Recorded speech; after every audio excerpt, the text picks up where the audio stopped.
Oi, gente! Tá começando mais uma edição do nosso JohnnyCast. Eu sempre começo o episódio pedindo a mesma coisa pra você. Você já se inscreveu no canal? Se inscreva aí, ative as notificações e siga também as nossas redes sociais, tá? Deixe o seu comentário, compartilhe esse vídeo aí com todo mundo. Eu tô muito orgulhoso de apresentar aqui o meu próximo convidado.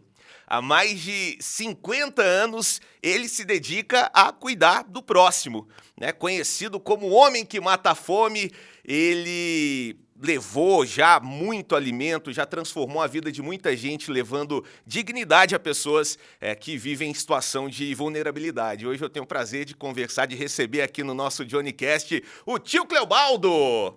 E aí, tio Cleobaldo? Muito obrigado. Boa tarde, é um prazer, né? Uma honra estar aqui, ser convidado de vocês, com esse carinho, né?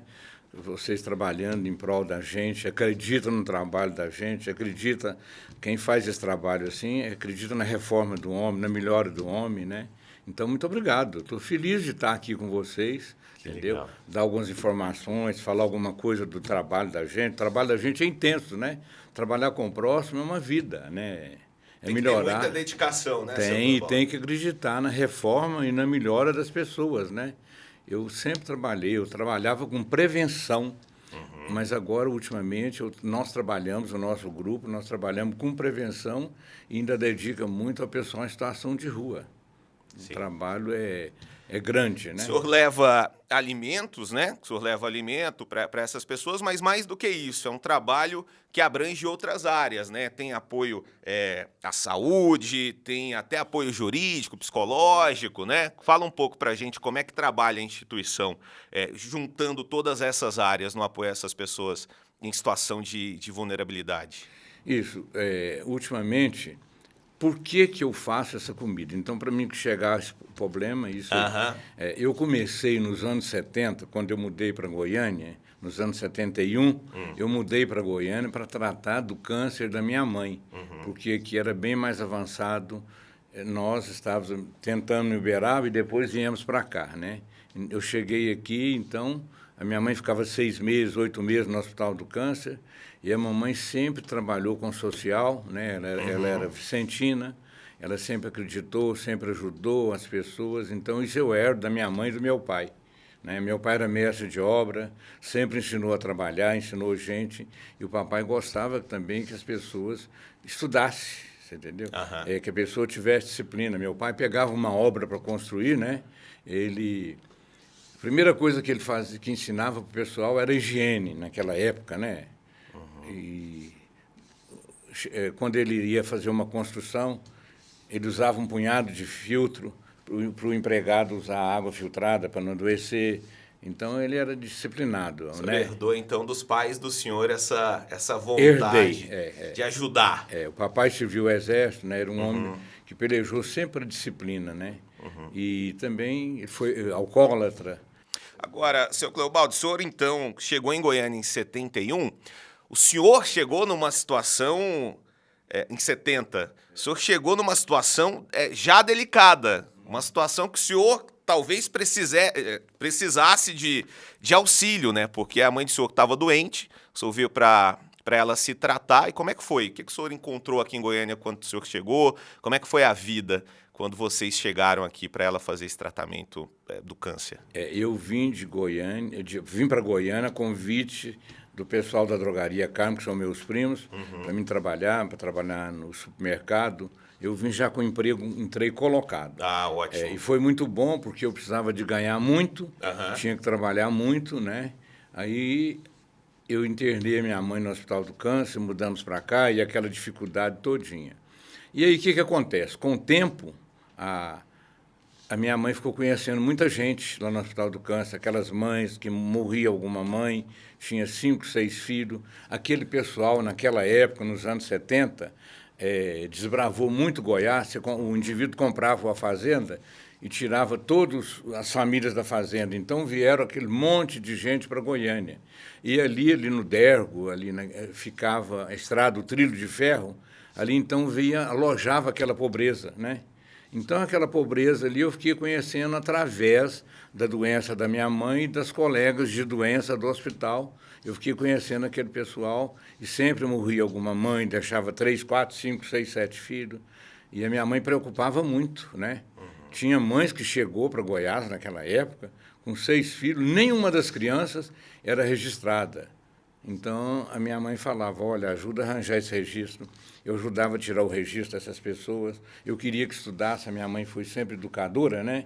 A minha mãe falava que a gente dá o pão, mas ajuda da educação. Se a gente não for útil, a gente não presta para viver. Então, nos domingos, no sábado, né, do sábado, domingo, eu ia cuidar desse pessoal, certo?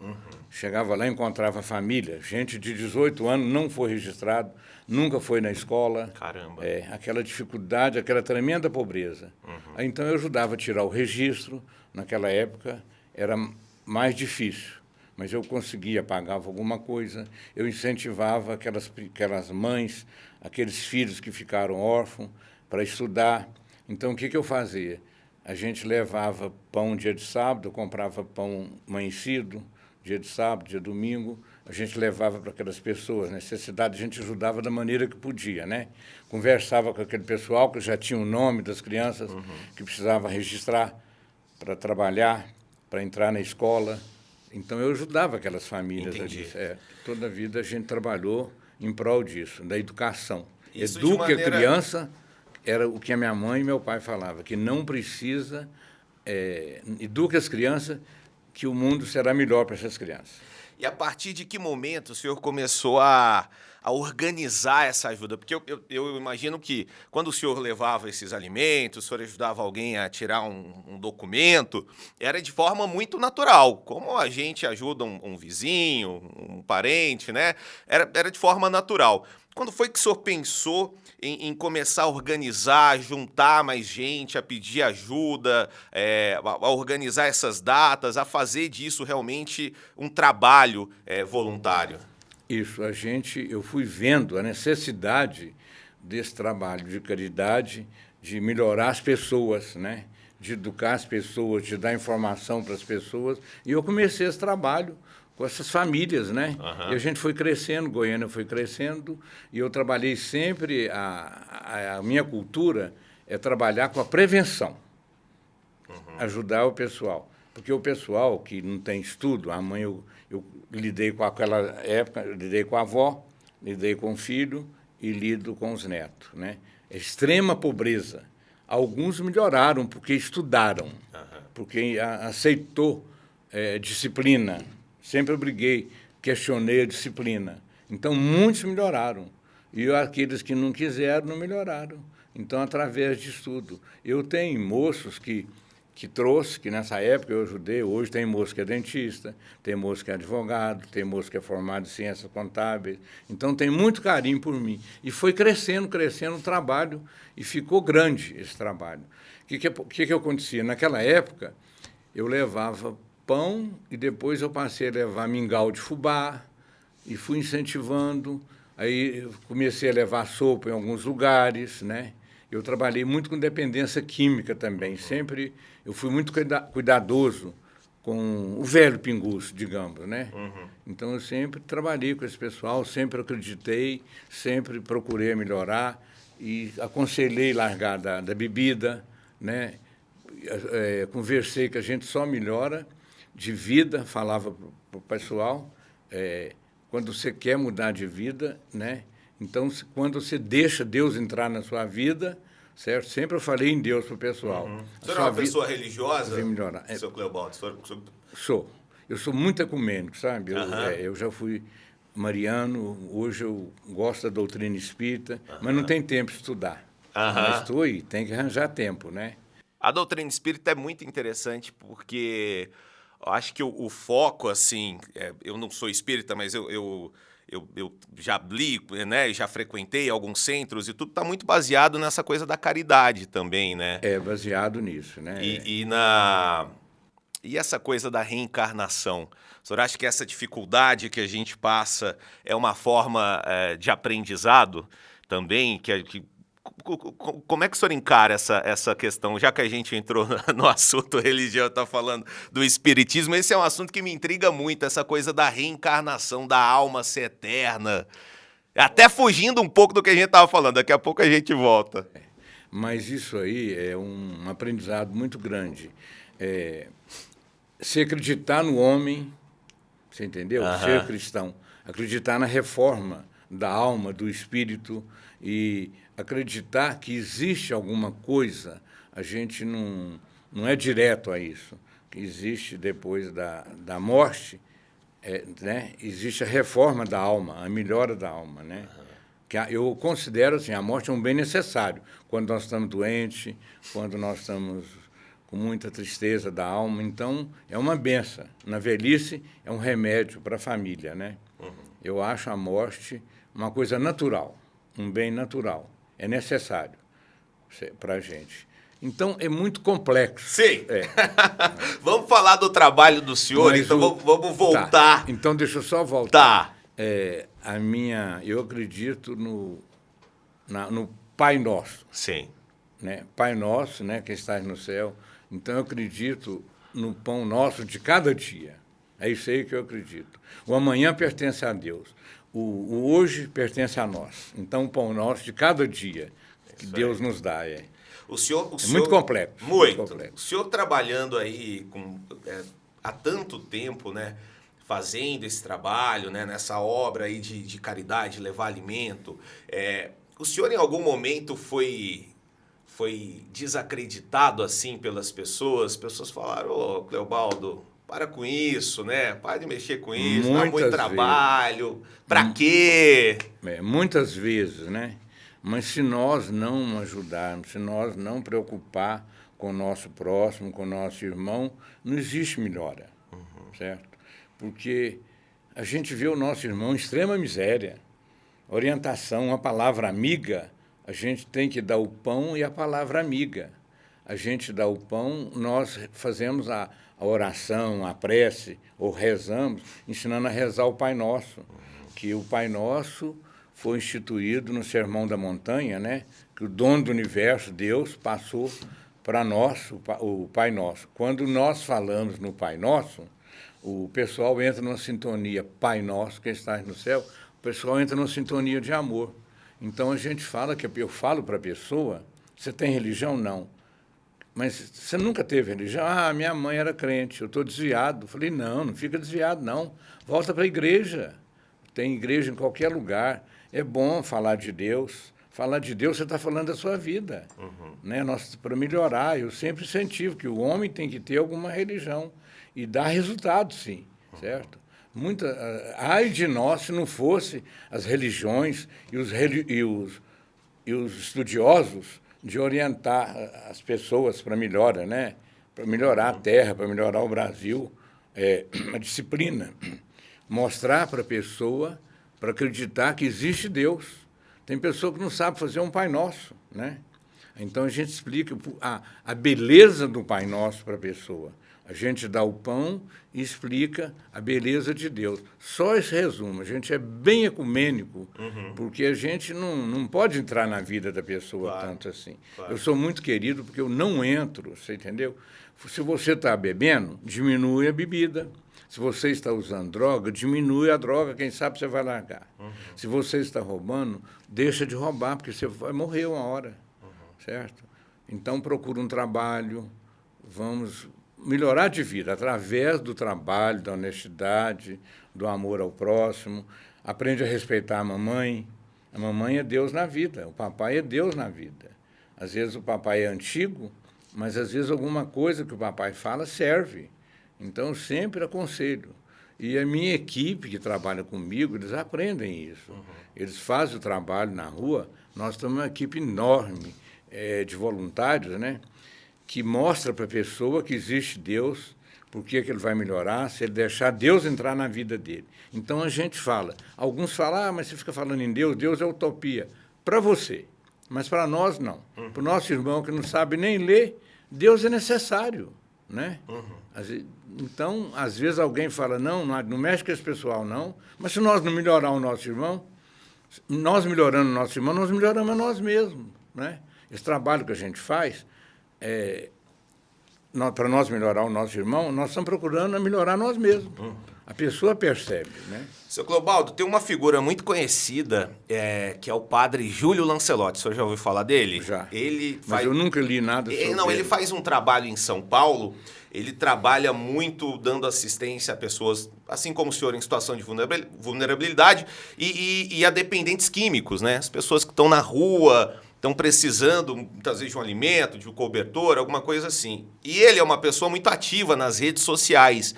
E ele constantemente é atacado por fazer esse trabalho, assim, né? Porque tá ajudando vagabundo, tá? O senhor já sofreu esse tipo de ataque, esse tipo de crítica também por fazer esse trabalho voluntário? Já. Simplesmente, eu falo, nós não podemos julgar o nosso irmão.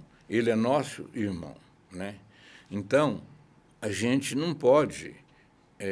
ele é nosso irmão, segundo os ensinamentos que a gente acredita em Deus, ele é nosso irmão, então nós temos que melhorar esse irmão. Se nós melhorarmos esse irmão, nós estamos ajudando o prefeito a governar, estamos ajudando o governador, o presidente da República.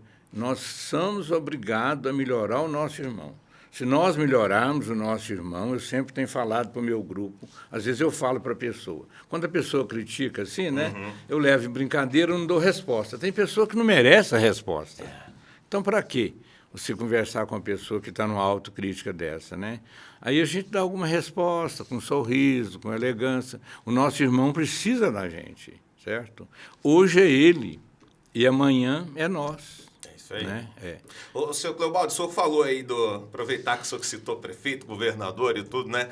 O senhor nunca pensou em entrar na política? Nunca ofereceram para o senhor, assim, fizeram uma proposta, falaram, Cleobaldo, tu não quer ser deputado, não, hein? Aqui... Sempre.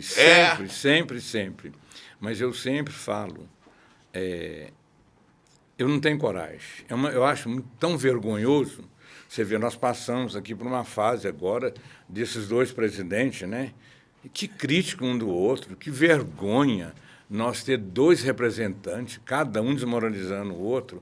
Então, nós deixamos até de ser cristão, você entendeu? Eu fiquei decepcionado com esses dois candidatos, você entendeu? Eu pedi a Jesus, porque Deus deixa nós à vontade. Eu penso assim na minha filosofia, claro. É o livre-arbítrio de cada um. Deus deixa nós à vontade. Mas eu pedi, você entendeu?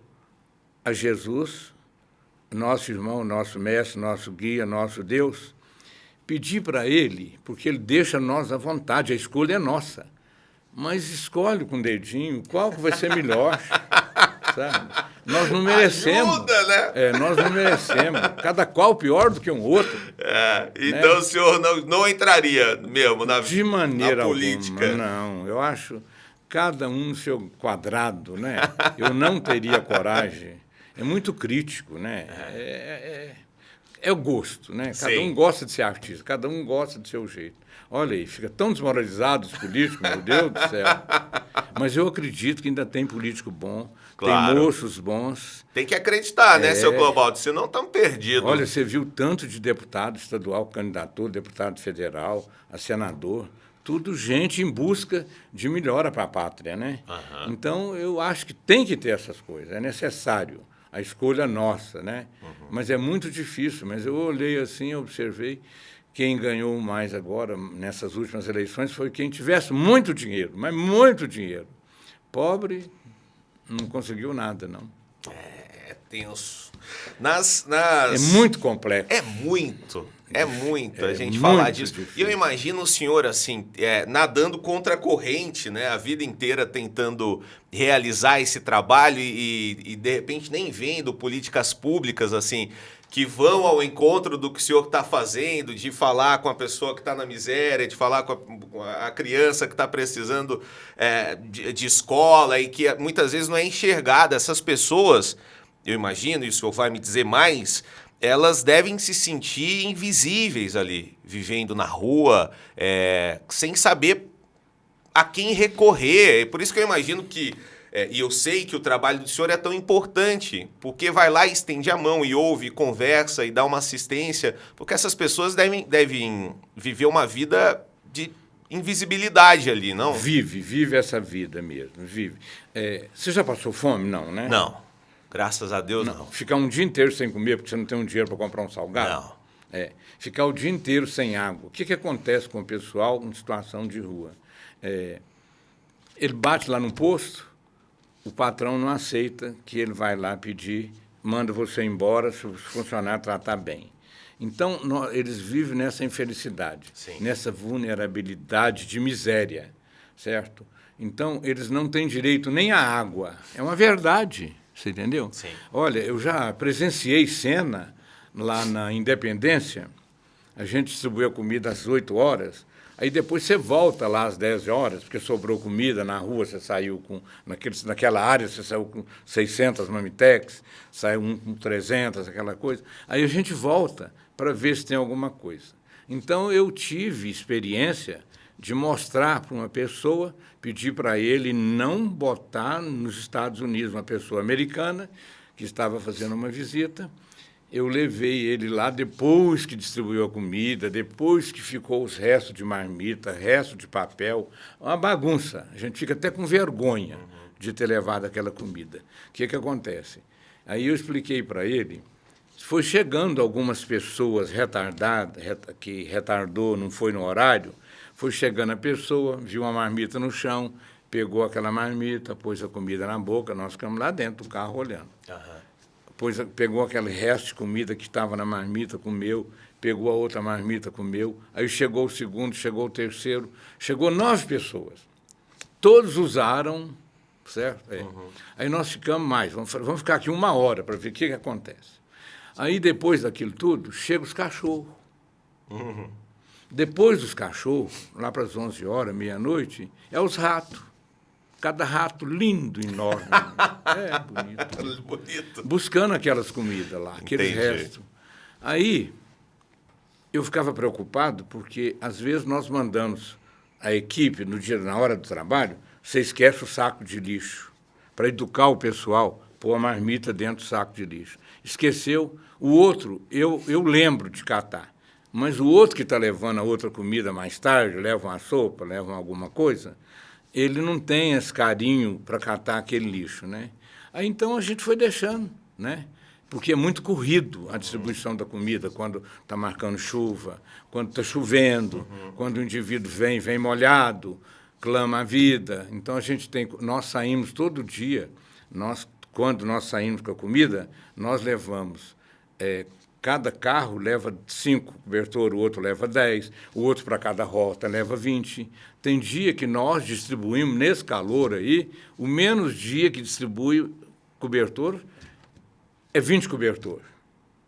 Depois tudo é mais de 20, é 30, 40, 50, não, gente. Só dá o cobertor para quem pede, porque senão já não dá conta. Sim. Né? Não oferece cobertor para ninguém, não. Aí, então, eu vi toda... Perdão, imagina. Eu vi toda essa miséria. Até eu vendo aquilo, você chora. Sim. Você chora de vergonha e de tristeza de ver o nosso irmão catar aquele resto de comida. Depois vem os cachorros, tem muito cachorro, tem cachorro de rua. Agora, hoje, no horto ali, 10 horas da noite, vai para lá meia-noite, sobe 4 cachorros, sobe 7, sobe 12, sobe 20. Eles contornam o horto, os cachorros, em busca de uma coisa. Tem cachorro grande, cachorro médio, pequeno não, os pequenos é mais acolhido, né? Então, aqueles cachorros, você vê que são de situação de rua. Eu olho a beleza dos cachorros, né? Quando você vê, às vezes ela tá faltando 1, 2, 3, que eu não vejo daqueles belos cachorros, tão cheio de ferida, tão sofrido, aqueles cachorros, né? A gente sente falta, mas às vezes ela está parida, certo? Mais cachorro para nascer, né?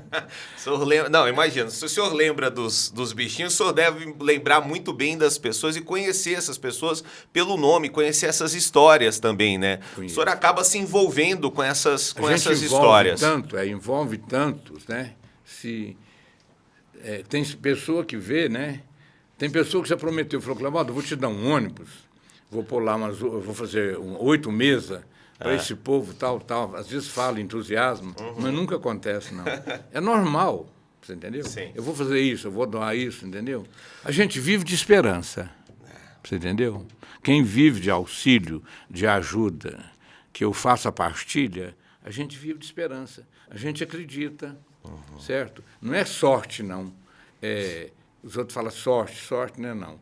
É merecimento. Sim. Certo? Sempre a gente está ganhando as coisas, né? Sim. Eu preciso muito de... a minha cesta de alimento é pobre.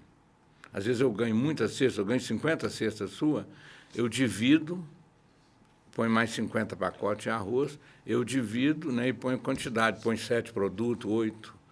Já ajuda muito. Sim.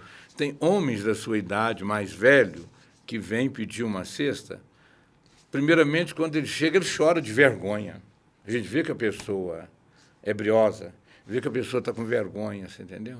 A necessidade é muito grande. A gente fica, se você sofrer do coração, você fica sempre triste e magoado. Mas você não pode. A realidade é essa aí. Isso aí existe desde a época do Cristo, essa miséria, né? Onde Jesus viveu lá, era miséria profunda, né? Então a gente entende essas misérias, essas dificuldades.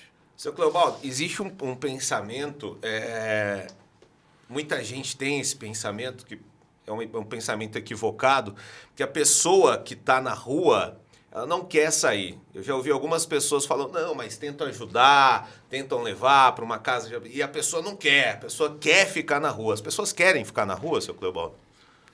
Olha, falar é fácil, ver falar é fácil, sair da rua é difícil, você entendeu? Os filhos da miséria, nós aqui de rua, nós temos mais ou menos umas 700 pessoas de rua. Agora nós temos turista de rua, nós temos 2.000. Como é turista de rua, seu Cleobaldo? É pessoal que vem de tudo quanto é lugar em busca de emprego, onde tem grandes empresas como Rio Verde, Esperança de Brasília, essas coisas. Então, eu brinco assim com alguns, né? Vocês estão fazendo turismo, né? Fazendo turismo sem pagar nada. Aí o indivíduo chega, ele perde o documento, tudo, e fica aí, vira gente em situação de rua. Todo mundo... Agora está melhorando muito para o pessoal de situação de rua, porque Goiânia é uma cidade solidária. Os jovens que estão estudando, eles estão pensando em solidariedade, você entendeu? Os políticos estão preocupados, você entendeu? E a gente vê a melhora. Você acha que a gente tem melhorado no sentido de ser mais solidário? Tem melhorado. O ser humano, em geral, a sociedade tem melhorado nesse sentido? Tem. Agora é a escolha da pessoa, você entendeu? Ele não quer sair de rua porque você vai lá meia hora, você quer melhorar ele. Mas você quer melhorar só aquela meia hora. Você trata, ele não precisa de ir no trato, você não vai. Ele vai no trato, mas você não vai, você entendeu? Tem gente que age pelo entusiasmo. Você entusiasma, conversa com outra pessoa, a pessoa tira de ideia, você entendeu? Todos queriam melhorar, mas é difícil melhorar, porque quando você vai melhorar uma pessoa, ele já traz uma mãe, ele já traz uma companheira, ele já traz um filho. Esse pessoal que vive em vulnerabilidade, você entendeu? Aumenta mais, certo? Se você alugar um barracão, quando vê, você alugou para 2 pessoas. Eu aluguei para uma pessoa com HIV e a companheira lá, para 2 companheiros que bebem muito, para pessoas que têm ancianismo, que não faz tratamento. Quando vê, você leva 10 amigos para lá. Aí incomoda o vizinho de lado, o vizinho de frente. A sociedade não aceita isso, o vizinho não aceita. Até indivíduo que tem grandes pobrezas, sem emprego, não aceita, se incomoda. O pessoal que está em situação vulnerável, ele incomoda, certo? Até para a gente é difícil, viu? Eu não tenho lugar para me colocar aquele homem que vive na rua 40... o dia são 24 horas, né? Ele vive na rua 30 horas, mas vamos falar 30 horas. Você não tem lugar para colocar ele, porque ele não conversa, ele é débil mental, ele não tem registro, está com muita dificuldade, você entendeu? Então, nós estamos fazendo esse trabalho, né? Nós, dentro da nossa associação, junto com a Secretaria da Segurança Pública e junto com a OVG, nós estamos tirando a sua carteira, que você mora lá em Rio Grande do Norte, nós arranjamos o seu registro Às vezes nós tiramos em 6 dias, 10 dias, já ajuda muito. A pessoa sem documento, ele não é cidadão. E outra coisa, a pessoa também perde o documento na maior facilidade. Ele bebe, ele perde Tem mulheres que eu danava com elas, mas hoje eu não dano.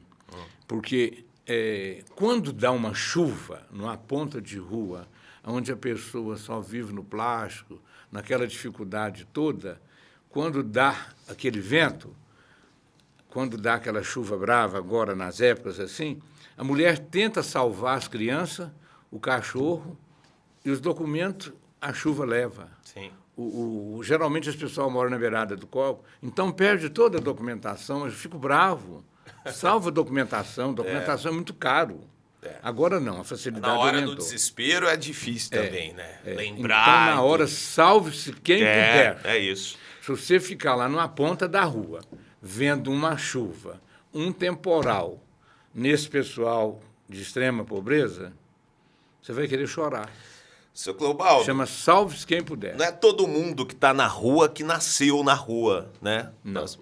Quais são as histórias comuns, assim, que ao longo do seu trabalho, ao longo dos anos, o senhor percebeu que levou mais gente a estar nessa situação? O senhor consegue pensar em histórias assim que se assemelham, que se parecem? São, primeiramente, é o desprezo. O desprezo da família, certo? É a bebida. Eu culpo muito o álcool. O álcool é uma das piores bebidas, porque ataca o cérebro, ataca o coração, dá preguiça. Quando eu interno uma pessoa, se eu interno você numa clínica, você fica lá 1 mês, 2 meses, 90 dias, aí eu arranjo serviço para você. Mas acontece que você não dá conta de cumprir 8 horas de trabalho, você dá conta de cumprir 5.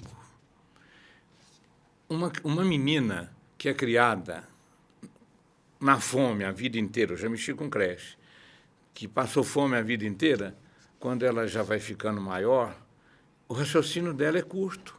Tem diferença da criança que é bem alimentada. Você entendeu? As crianças passam muita fome. Graças a Deus, tem melhorado muito as escolas, você entende, estadual, as escolas municipais, você entendeu? Tem trabalhado muito com a merenda escolar.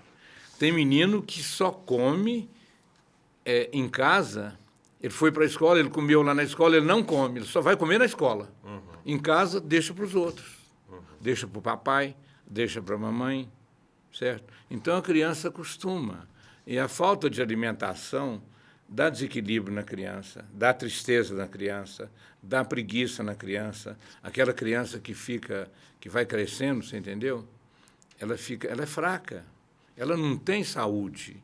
O menino de extrema pobreza, a criança, a menina, tudo, ele não tem, certo? Não. Às vezes eu deparo com mãe que ela só tem o arroz, ela faz o arroz, a menininha de 10 meses come o arroz, não tem o leite. Então, essas crianças são desprovidas de saúde, de tudo. Então, é uma criança doente. Ao longo desses corpinho, anos, né, da alma que o senhor trabalha, ao longo desses anos que o senhor trabalha fazendo, né, levando esses alimentos, ajudando essas pessoas, e até para a gente tentar demonstrar melhor a situação aqui, para que inspire mais gente a ajudar, né, a se voluntariar, quais foram as maiores dificuldades? Assim, quais são as maiores dificuldades de fazer esse trabalho? Em relação a voluntários, a doações, a recursos que precisa, o que mais falta, o que mais precisa para que isso cresça e que consiga auxiliar mais gente? Olha, se os administradores conseguirem levar essas crianças para a escola, é o maior presente. A escola é a base. Eu converso com um menino que não foi para a escola, para ir para a escola. O primeiro emprego da criança chama escola. Então, precisa dessa disciplina. Escola é a alma do negócio. E as escolas hoje, as professoras, o pessoal, está tendo muito carinho com a criança. Agora, a mãe pobre não tem jeito de lutar para aquele filho ir para a escola. A escola que tem que ajudar. Então, eduquem as crianças para o mundo não precisar de educar. Mas com a fome, é muito relativo. A fome existe há muito tempo, certo? Então, está no coração de cada um. Se nós todos, todo mundo, cumprisse, você entendeu? Amar o próximo como a nós mesmos, a Terra seria um paraíso, mas nós não conseguimos. Nós não conseguimos cumprir essa oração belíssima que é o Pai Nosso.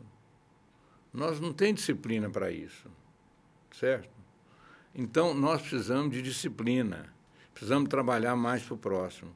Hoje é o nosso próximo, amanhã é nós, é a lei real das coisas, você entendeu? É nós na velhice, é nós em tudo, você entendeu? A gente falou mais cedo aí das eleições, né? E o país é literalmente dividido.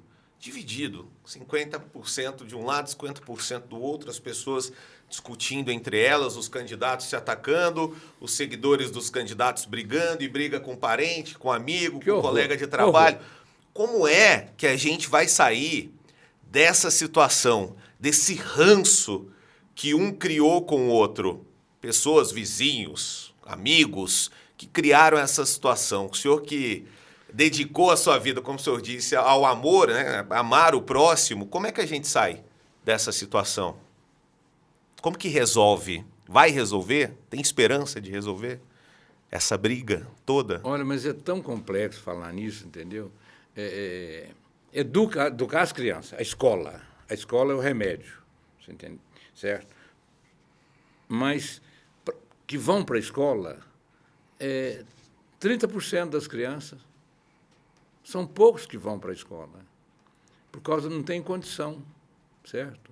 Se você tiver uma condição de ganhar, você não quer pôr o menino numa escola municipal, numa escola, num colégio simples, certo? Você quer o melhor. Então, nós precisamos de mais escola. Educar, tem que educar a criança, ensinar a criança a ter disciplina na escola, é o respeito, você entendeu? O que falta em nós chama a palavra respeito. Respeitar a criança, respeitar o idoso, o exemplo. Nós precisamos de acreditar mais em Deus, para falar. Só Deus para melhorar, né, a nós. E se nós cumprirmos, né? Não é acreditar, falar em Deus toda hora, essa mentirada, Deus vai me dar um carro, Deus vai me dar o quê, vai me dar... Isso não existe. Se você não lutar, você entendeu? Você tem que lutar constantemente. O dia é 24 horas. Uma mãe de família, um pai de família, ele tem que trabalhar 18 horas direcionado ao bem, educando os filhos e tudo, para melhorar o país. O senhor falou, a gente está conversando aqui já há um tempo, o senhor falou algumas vezes sobre a oração do Pai Nosso, sobre religião. O senhor acha que as igrejas têm cumprido esse papel de caridade, de ajudar, de amar o próximo? Não. Algumas igrejas, alguns religiosos têm atrapalhado com mentiras, entendeu? Nós temos que falar a verdade. Para educar, tem que falar a verdade. Então, existe muito erro. Mas nós estamos num país, numa terra de aprendizado. Mas quais são os erros que o senhor vê na turma aí? Vou apertar o senhor aqui. As mentiras religiosas, você entendeu? Os historiadores, certo? Nós temos que falar na nossa melhora, no trabalho, você entendeu? Educar. Então, é muito complexo, sabe? Às vezes, tem certas religiões que atrapalham. Sim. Tem uma situação que quase todo mundo que está assistindo passa diariamente, que é de pessoas pedindo ajuda. Você para num semáforo, vem gente, pede ajuda em dinheiro. Tem gente que dá, tem gente que não dá, tem gente que dá com ressalvas, que eu acho, né? Não vai gastar com... O que o senhor acha dessa ajuda, dessa esmola, né? De dar para dar dinheiro, que tem gente que é contra. O que o senhor pensa disso? Se você for fazer isso, faça em silêncio. Certo? É muito vergonhoso a gente ir para a rua pedir, com a mãe pedir. Sim. Você entendeu? É tão difícil, viu? É muito complexo, certo? O pessoal precisa te ajudar mais, amar mais o próximo. Sim. O seu próximo é seu irmão. Entende? Tem que acreditar em Deus. Nós temos que acreditar em Deus. Uns falam que é utopia, mas vamos viver essa utopia. Sim. Vamos ensinar que existe Deus. Que Deus é amor, certo? Sim. É ação. Seu Clobaldo, o senhor passou por uma situação complicada. 2016 foi quando a Kombi pegou fogo? Pegou fogo. Então, foi um baque no trabalho, porque era a Kombi que o senhor utilizava para entregar os alimentos, né? O senhor foi ajudado naquela época? Fui. Eu estava preparando para a comida no outro dia. Então, a Kombi tinha mais ou menos umas 20 caixas de isopor. Cada caixa de isopor cabe 32 marmitas. Então, a gente estava preparando para ir para lá, para levar as marmitas. Você sabe, fazer comida para 500 pessoas, para 800, para 1.000, para 1.500, é muito trabalho, né? Aí, então, o que aconteceu? Nós abastecemos 1h a Kombi.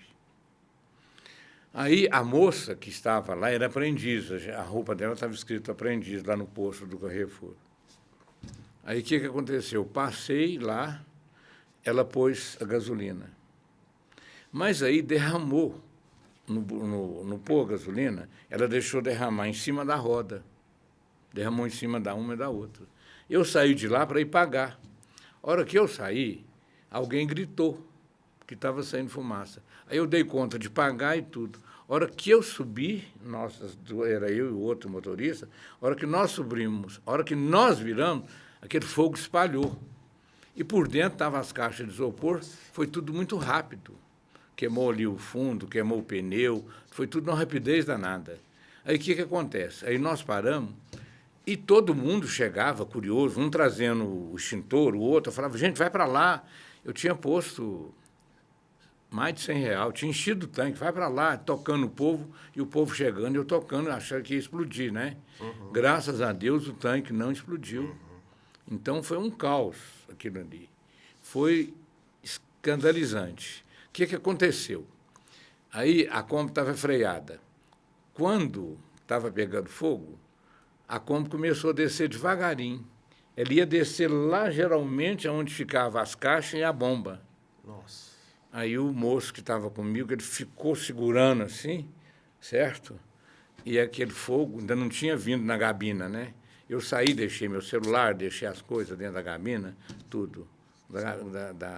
Isso, gabina que a gente fala, né? E aí, chegando gente, eu falei, vai para lá, que vai explodir. Demorou 1 hora, mais ou menos, a chegar. Quando chegou, estava toda queimada, tudo. Aí, o que aconteceu? Falar com o pessoal solidário. Todo mundo ficou preocupado. As televisões, as rádios, todo mundo fizeram uma campanha. E arrecadou R$28 mil. Aí eu achei uma Kombi de R$28 mil. Mas aí eu achei outra mais nova, de 38. Aí o empresário lá da Agrosal viu aquilo, falou, eu te dou os 10 mil, compramos uma Kombi de 38 mil, uma Kombi mais nova, que tem sido, né, essa Kombi. Aí queimou a Kombi, as rádios, a televisão, todo mundo, né? A hora que deu os 28 mil, eu falei, porque eu tinha pedido dinheiro para a Kombi, né? Não, deixa mais, ajuda, para ajudar você. Eu falei, eu não posso, eu fiz um compromisso, o dinheiro para a Kombi, já tem 28, eu achei a Kombi de 28, né? Aí só tinha 28 mil. Aí, quando eu estava comprando a Kombi, né, achei uma Kombi melhor, aí o pessoal lá da Agrosal, o dono lá me conhece, meu trabalho há muito tempo, deu os 10 mil, aí ficou com a Kombi nova. Mas, olha, o que foi bonito, você deu R$10. Aquele moço deu 6. O outro deu 20. Foi uma parceria encantadora, inacreditável. Você entendeu? Para levantar 28 mil não é brinquedo, não. Já imagino. E levantou tão rápido, quando inteirou 28 mil, eu agradeci e parei. Aí alguém falou, mas você devia aproveitar, que você ia levantar 100 mil para você mexer com a sua instituição. mas eu fiz para a Kombi. E a gente via lá depósito de R$6. R$6 é 3 notas de 2. É o que a pessoa tinha, né? Era o ônibus da pessoa ir e voltar. A gente viu a solidariedade, a gente vê o tanto que o povo é amoroso, sabe? O tanto que o povo acredita na gente. Então, a gente tem trabalhado muito o que pode. A gente faz o que pode. É obrigação da gente melhorar o próximo e fazer o que puder, né? É isso. E o brasileiro se mobiliza muito, né? Nesse aspecto, a gente tem que tirar o chapéu realmente para as pessoas, porque quando qualquer tragédia que aconteça, uma enchente, né, um desabamento, as pessoas se mobilizam. Só que a tragédia, ela também acontece no cotidiano, né? Então, eu acho importante a gente estar conversando com o senhor justamente para entender que a ajuda ela tem que ser dada todo dia, né? Não Toda só hora, no momento, né? em que tem uma tragédia na mídia. Isso é muito bom entender isso. Olha, chegava, você tirava do seu carro o extintor, o outro tirava. Vai para lá, vai para lá. Não adiantava extintor. Um fogo igual aquilo não tinha jeito, não. A preocupação minha era o tanque explodiu. Você acredita que o bombeiro chegou depois, apagou tudo direitinho, não explodiu o tanque? Isso é muito bom. É ver o Porque lado senão bom, ia né? fazer maior desgraça. Com certeza. Chegava gente de tudo quanto é lado. Mãe com carro, que estava saindo do Carrefour com 3 pessoas, com 4 pessoas paradas lá para ver aquilo. E eu gritando com o povo, sai daqui, sai daqui. Né? E um vinha com o extintor, falou, não adianta. Aquele fogo violento, né? Porque eu já sou uma pessoa idosa, né? Quantos anos o senhor tem, seu Clobaldo? Eu, 79. 79. Bem vividos. É a família do senhor? O senhor tem filho? Tem o senhor filho. foi casado? Né? Só um. Esposa do senhor faleceu recentemente. Nós tivemos só um filho. Quantos anos que ele tem? 39. Tem neto? Ainda não. Não? Não tem orçamento, eu falo para ele, não tem orçamento para ter neto. E a esposa do senhor era parceira do senhor nessa obra, nesse trabalho voluntário que o senhor faz? Olha, ela trabalhava muito, porque a família dela é muito grande, ela precisava de ganhar muito, ela era muito amiga da família. Qual era o nome dela? Odete Maria Peixoto. Ela era formada em ciências contábeis, depois fez direito, né? Ela viveu muito para a família dela e para a vida dela também, sabe? Era uma mulher admirável, não é porque morreu, não, mas Claro. era uma pessoa admirável, amava a vida, certo? Não operou, né? Estava pronto, uma das irmãs, tinha muita irmã, deu palpite para ela não operar do coração. O que aconteceu? Não seguia as normas do médico, né? Depois que ela viveu mais uns 3 anos e não fez a operação. Graças a Deus, foi uma parceira boa, uma mulher caridosa, certo? Uma mulher que aprendeu comigo a pensar no próximo. Seu Clobaldo, qual que é o sonho do senhor? O que o senhor sonha em ver ou em conquistar? Que notícia que o senhor queria ouvir um dia assim, falar, poxa... Viver o que puder para ajudar o próximo, ter saúde para ajudar o próximo, você entendeu? E ensinar, porque nós melhoramos as pessoas através do exemplo. Esse exemplo de trabalho tem acontecido muito. Surgiu muitas instituições, surgiu muitas pessoas na rua levando alimento, da maneira deles, entendeu? Sim. Tem gente que leva mais, nós levamos os dias certos, né? E as pessoas levam. Tem gente que tem medo, até hoje, tem medo de lá distribuir uma comida. Gente de rua não faz nada, não. Você entendeu? Gente de rua é... Vamos falar dessa parte prática, até porque eu tenho a esperança de que pessoas se voluntariem a partir de agora. E o senhor pode contar comigo? Não estou falando... Porque eu vou ser muito sincero, a gente não se conhecia pessoalmente. Eu li mais e aprendi mais sobre o trabalho do senhor para a gente poder estar tendo essa conversa aqui. E eu estou especialmente tocado nesse episódio. Não sei se você percebeu alguma diferença, mas eu estou muito admirado, assim, muito orgulhoso de estar conversando com alguém como o senhor que se dedica tanto a ajudar as pessoas. Como é que é a parte prática assim, desse trabalho? Quando é que os alimentos são distribuídos? Como é que as pessoas podem participar trabalhando ou doando? O que pode doar? Conta pra gente tentar ajudar mais. Tem pessoa de todo tipo. Tem pessoa que entusiasma hoje, amanhã está desentusiasmado. Então, é assim mesmo. Tem gente que não acredita na reforma da pessoa, na melhora da pessoa. Aí, então, o que acontece? Às vezes eu encontro uma pessoa, eu quero ajudar. Como a senhora quer ajudar? A senhora quer ajudar uma família que tem 5 pessoas lá na casa, vive em extrema pobreza? A senhora quer ajudar? Quero. Então, eu tenho uma família ali que cortaram a água dela, arrancaram o hidrômetro dela, a água é 3.200. Vocês querem fazer uma vaquinha, pagar, é uma maneira de ajudar para voltar, né? Eu tive uma pessoa, já amiga, que fez para mim, numa casa onde tinha 19 filhos, fez uma cisterna, certo? Então, essas ajudas, a pessoa, se quiser trazer alimento para mim, nós estamos sempre fazendo a partilha. E nós fazemos a partilha mesmo e questionamos você. Tem pessoa que quer uma cesta hoje, outra amanhã.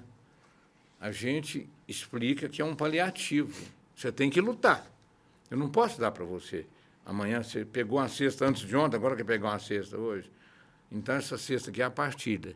Quando você vai pedir a cesta, eu falo, olha, eu estou doando essa cesta para uma pessoa que tem extrema dificuldade. Você entendeu? Você tem um emprego, você não precisa, você tem sua moto, você não precisa. Se eu der para você, eu estou tirando do miserável que vem amanhã. Eu estou tirando daquelas 3 mães que vêm lá do setor Maísa, de a pé, gasta 2 horas para chegar, eu pago até o ônibus de volta, elas vêm buscar, eu estou tirando daquilo ali, você entendeu? O que a gente puder, a gente faz. Então, existe essas grandes dificuldades. A pessoa, às vezes, quer ajudar. Vamos supor, vamos ajudar a fazer um cômodo lá para a pessoa, vamos ajudar a fazer um banheiro, porque a dignidade chama o banheiro, né? Vamos pagar essa água, eu transfiro, eu ponho você lá pagar a água, não precisa nem passar o dinheiro para mim, não. Você paga a água, mostra a dignidade para a pessoa. Se você quiser fazer uma cisterna, mas você vai lá e você desanima, porque ainda existe gente antiga que fala, não, aquilo lá eu vi umas moças, tem umas moças lá puta, tem uns meninos lá que é drogado. Que isso? Vamos parar de ver defeito. Se a gente olhar os defeitos da gente, a gente não percebe o defeito da pessoa. Se a senhora quiser ajudar, a senhora ajuda. Faz o que pode. Nós não vamos corrigir a pessoa, nós não vamos melhorar a pessoa. Então, ajuda, faça o que pode. Então, a pessoa quer, vai arrumar uma família. Eu te apresento uma pessoa que está lá no creche, ele está lá e vive em plena miséria, vamos ajudar. O outro mora numa lona lá no pé da serra, quer ajudar. Aí a pessoa ajuda, você entendeu? Não, aquele povo é lambão, tal. Que isso? Lambão porque não tem o sabão para lavar a roupa, certo? Tem gente que é engraçado. A gente fala em ajudar, tem pessoa, olha a cabeça.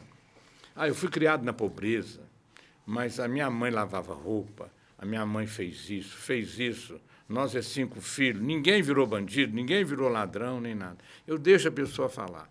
Eu falo, olha, nós estamos aqui para conversar, para melhorar o nosso próximo, você entendeu? A senhora está elogiando a família da senhora, a mãe da senhora, os bens da senhora, o que a senhora é. A senhora esqueceu que a senhora tem família. A senhora é família. Agora, aquele menino, irmão nosso, aquela mulher, irmã nossa, ela não tem irmão, ela não tem pai, ela não tem documento, ela não tem esperança. Ajuda. E não fica mostrando esses defeitos, não. Faz da sua parte. Seu Clobaldo, nós vamos deixar aqui a rede social, tá, do senhor, para quem quiser entrar em contato, oferecer esse tipo de ajuda. Como o senhor disse, são várias as formas de ajudar, né? Dá para fazer um monte de coisa. Depende de querer. Legal. Nós vamos melhorando. Na hora que você ajudar um, já tem o outro vizinho pedindo ajuda. Quero muito agradecer o senhor por ter vindo aqui, dar a mãozinha aqui. Muito obrigado. Foi um prazer conhecer o senhor. Prazer é meu. Deixa eu te contar um negócio. Conte. Às vezes você vai numa casa para ajudar uma pessoa, onde arrancaram o hidrômetro, onde arrancaram o relógio. Pede para ir no banheiro. O banheiro está derramando de fezes. Tem mãe que é trabalhadora, tem pai que tem filho. Às vezes a mãe não é caprichosa, às vezes o pai é. Eles pegam o saco de arroz com um copo, tira as fezes do vaso, amarra, tira as fezes direitinho, amarra, põe no saco de lixo, leva lá para o lixeiro, embora. Para tudo tem recurso. Agora, quando a gente encontra uma mãe doente da alma, doente do corpo, em extrema miséria, sem esperança, o vaso está derramando de fezes. Você fica com vergonha de ver aquilo. Ver o nosso irmão em extrema desgraça, e às vezes nós não fazemos nada, está sobrando as coisas, nós não fazemos. Então, nós precisamos de aprender a amar o próximo. E essa palavra respeito, que está faltando em nós, na humanidade, chama o respeito, certo? Se nós respeitarmos um velho, uma criança, nós estamos em sintonia com Deus. Que alguém fala para mim que é utopia. Deus é amor. Deus está no nosso meio. Não devemos deixar nunca de falar sobre Deus. Você entendeu? Se a gente não for útil, a gente não presta para viver. Então, a gente tem que ser útil. E tem que falar em Deus. Tem que acreditar em Deus, mas de coração. Muito obrigado. Viu? Obrigado, seu Clobaldo. Muito obrigado. Obrigado a você que assistiu mais um episódio do JohnnyCast. Te convidando mais uma vez para se inscrever no canal, para ativar as notificações. Toda terça tem episódio novo. Eu espero você também nas redes sociais e nas redes sociais do tio Clobaldo. Grande abraço.